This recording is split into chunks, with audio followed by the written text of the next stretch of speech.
This is Kal Kat, the Kal Katster. This is a brief review of Ford versus Ferrari as Black Friday, and to tell you about what happened after that. There's no review of Black Friday this year. I did not go in planning to review it, and didn't. I went to see Ford versus Ferrari on the suggestion of Katie from the church. What are the Katies? This is one of the coffee shop. Yeah. So I guess she likes car race movies. Anyway, so yeah. So yeah, it was fine. Yeah, it was okay. It's not Oscar worthy necessarily, but it's okay. The movie is about Henry Ford Jr., the second, who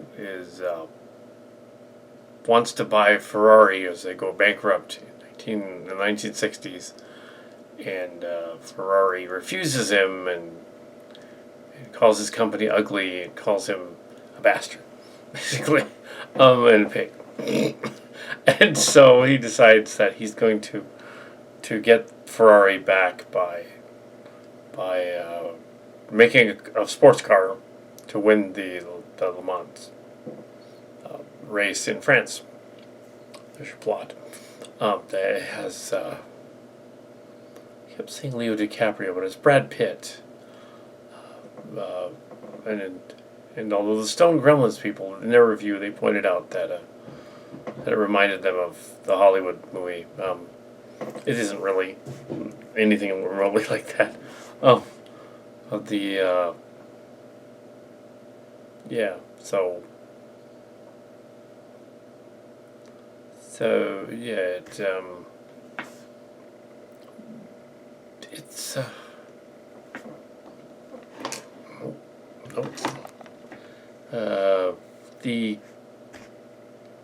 yeah. Sure.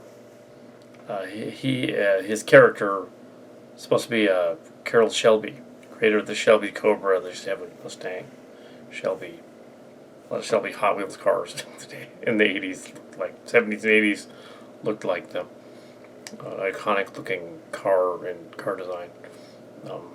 The Shelby Mustangs they've even made versions of them to this day. I don't think he's around anymore, but the car, his race driver friend in the movie, British guy, and his wife and his kid. I don't know how much of that is accurate. Sort of like how we were doing the Tom Hanks movie. How much of that was actually based on, the actual Mr. Rogers or anyone he might have met. It was kind of an amalgamation. Probably a little bit of that here too. The picture of them at the end made them look quite a bit older than they were in the movie. Yeah. So I don't know whether the other guy actually drove the car for him or not. I don't know enough about it to know whether it's accurate or not. But all I know is they go and, spoilers, they go and win the race. It's based on an actual race. Enough so that it's based on something.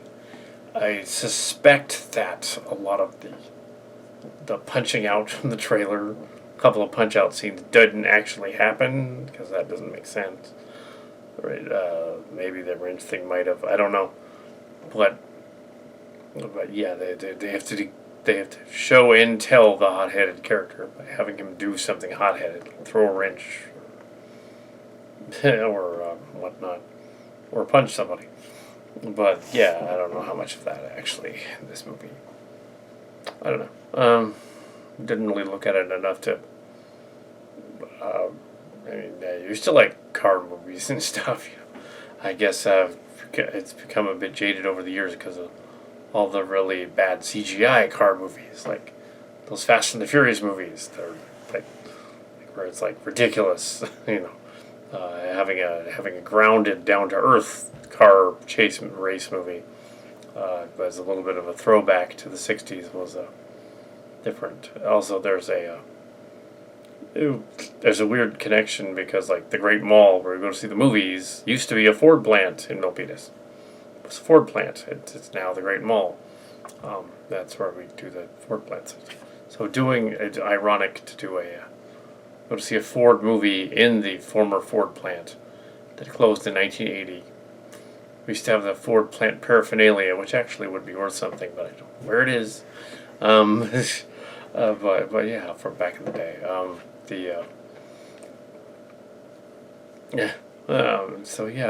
When it closed. Actually, my father had a shirt that would be a collector's item. I don't know what happened to it. It actually had a Ford Ram on the cover. Ford Ram. This is just before Dodge got the name Ram and copyrighted it and patented it and put it on their trucks and vans.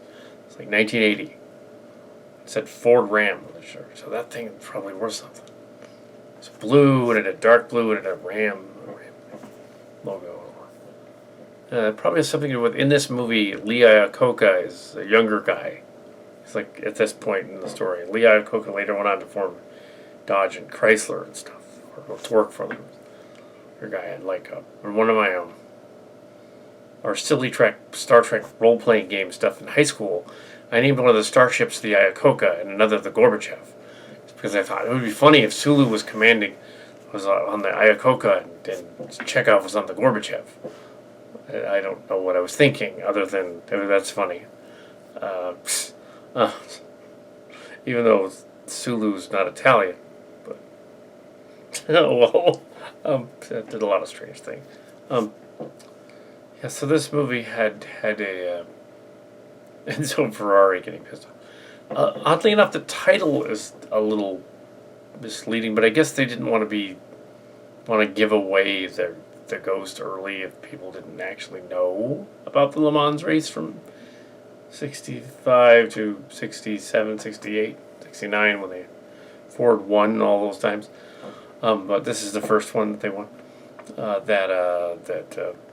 It really isn't Ford versus Ferrari because we never get to see Ferrari doing anything except briefly showing their plant, and then they leave and they're not in the movie until the Le Mans race, and then they're in the movie acting annoying and stuff and being flustered and stuff. They're sort of in the ending that like last half an hour, but really it's not a versus thing at all because we don't see any of how Ferrari got there. Well, they were doing, there's no montage of them putting up their car or fixing it or making it faster or whatever. We just hear the other characters talk about how it's going to be faster, or talk about winning Daytona, or talk about this other thing. And that's an odd choice to not show the other side. So it's not Ford versus Ferrari; it's Ford beats Ferrari. That's what it should be called. But yeah, I guess it gives it away too much. It wasn't bad. It's fine. It's 3 stars, I guess. It's fine. The critics are fawning all over it, but it's just fine. It's okay. Maybe they're all car geeks. Gearheads. Like that. Well, then they would be overanalyzing it, I would think. They'd be like, no, that's not the right fender on that. I wonder how they did the part with the guy, like, did they actually damage a classic car's hood in this one scene? In front of a classic car? Or did they CGI that? The guy, they hammered to the metal. Hopefully not, because there was a couple of scenes where there was people damaging cars. I wonder if they actually did, or whether they CG'd that, or whether they built a mock-up so they could damage just the mock-up. Because, they shouldn't damage classic cars. Movies, I don't know. But, it's not a tearjerker movie by any stretch. It's not a... It's all audiences pretty much, but I guess there was a little bit of swearing, so I guess it's probably PG-13, but it really shouldn't be. It's PG. Yeah, it's really not, but it's fine. It really is. There's nothing bad.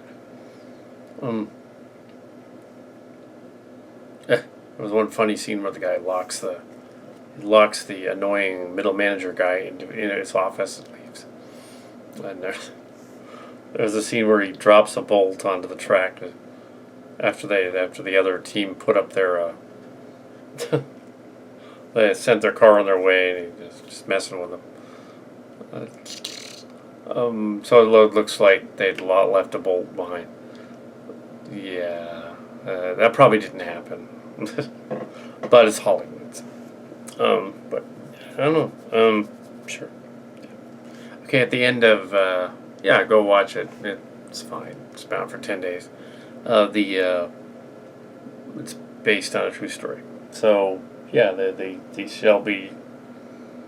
Yeah, Carroll Shelby, the guy. He's a well-known American sports car designer. So.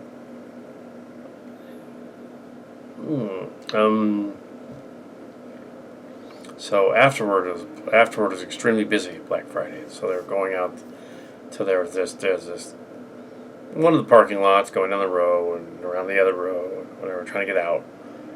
Got stuck, turned around, went down this other row, and I'm sitting down this other row, and there's a silver SUV in front of me, and it's blocking traffic for the longest time. It's got to be a good 10 minutes, and the other SUV is going the other way, and SUV full of people, and they're like, well, they're black, and they roll down the car. The lady's blocking traffic over there. And is that what happened? She's blocking traffic. She's trying to get into space. They're like, yeah. They're all, oh well, good luck. And they get me. And they're all, but I must warn you, though. The guy says, she looks mean. She's real mean. Look, I wouldn't mess with her. The other SUV goes on. It's like real mean. What? Okay. Eventually, the lady. 10 minutes after that, she parks in the parking space, and she's like. And gets out, and 5 kids get out. It's like, oh, great. She's something else. I'm guessing, I couldn't tell what that ethnicity she was. Probably like Persian, Iranian, or something or other, but not Indian. I think they were Persian. Something like that. Judging by what they were looking like and wearing and whatnot. But yeah, I don't know. Interesting. That guy's comment was, she looks real mean. But yeah, except for that, nothing really happened. Maybe they were all in the Ferrari movie earlier. But yeah, probably not. They were probably in Frozen 2.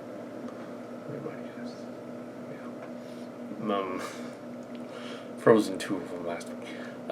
So sure. It was Ford versus Ferrari. Fine. By 1980, we didn't have a Ford plant in Milpitas anymore. My mother left nursing at the Ford plant to go work at Westinghouse, which became Northrop Grumman. Yes. The nurses' station at the Ford plant is where Marshall's and the watch company are. So if you go to the Great Mall and where Marshall's is, that's where the nurses' station is. And the back part with the food court is where the other loading area was for the parts. And the front of it was where they had the Frontier Village stuff from the Milpitas Monster in the 70s. The front part near what is now Dick's Sporting Goods and Olive Garden, that was where Frontier Village was.